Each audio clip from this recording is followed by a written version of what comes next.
मात्र एक बार रामायण देखी और गुंडा अपनी माँ का इतना बड़ा भक्त बन गया कि पूछो मत। अपने शरीर की चमड़ी से माँ के लिए बनवा दिए चरण पात का पूरी दुनिया हैरान रह गई। कलयुग के इतिहास में अब तक ऐसा कोई नहीं कर पाया। जो कभी गुंडई की दुनिया में मशहूर हुआ करता था, जिसके नाम से लोग डरते थे, उसने माँ के प्रति ऐसी दीवानगी दिखाई कि इतिहास के पन्ने भी थर्रा उठी। एक गुंडा जो कभी गुंडई की दुनिया का बादशाह हुआ करता था, जिसके नाम से लोग डरते थे, उसे मात्र रामायण की चंद चौपाइयों ने गाय से भी सीधा बना दिया। इतना ही नहीं, उसने वो कर दिया जो इतिहास में न कोई कर पाया, न शायद कोई कर पाएगा। दरअसल इस शख्स ने अपने शरीर की चमड़ी से अपनी माँ के लिए चरण पात का बनवा दिए। हैरान रह गए लोग, देखती रह गई दुनिया। एक कहानी है उज्जैन के रहने वाले रौनक गुर्जर की। बता दें, इन दोनों इनके यहाँ भागवत कथा का आयोजन चल रहा है। हर आदमी भगवान की भक्ति में लीन था। सब भागवत कथा का आनंद ले रहे थे कि अचानक शाम को रौनक गुर्जर एम्बुलेंस से आयोजन स्थल पहुंच गए।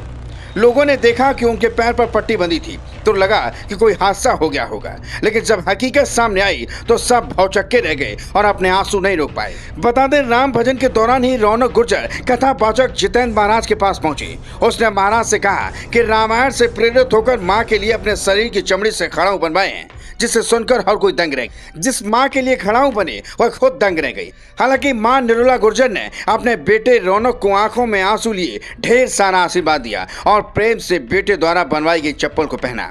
लेकिन इससे भी ज्यादा हैरानी आपको इस बात से होगी जब आप रौनक गुर्जर की बीती जिंदगी के बारे में जानेंगे।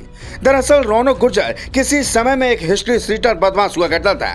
कुछ साल पहले फरारी के दौरान पुलिस ने उसके पैर में गोली भी मार दी थी, लेकिन जेल से छूटने के बाद उसने अपने आप को बदल दिया। प्रॉपर्टी बिजनेस के साथ सामाजिक और धार्मिक कार्य करने लगा। इसी के चलते वह भागवत कथा करवा रहा था। इसी बीच उसने अपनी जान की चमड़ी से चप्पल बनवाकर मां के चरणों में भेंट कर दी। वहीं इस पूरे घटनाक्रम पर कथा कर रहे कथावाचक जितेंद्र महाराज ने आज के युवाओं को माँ बाप के प्रति श्रद्धा और प्रेम रखने का संदेश दिया। उन्होंने कहा कि रौनक ने माँ के लिए श्रद्धा की एक मिसाल पेश की है। इसके साथ ही जब रौनक ने अपनी माँ को चप्पल भेंट की, इस दौरान वहाँ मौजूद बाकी सभी की आंखों में आंसू थे। जबकि रौनक गुर्जर का कहना है कि रामायण पढ़कर उसे यह प्रेरणा मिली है। वहीं मां निर्मला गुर्जर ने कहा कि मैं भाग्यशाली हूं जो रौनक जैसा बेटा मिला।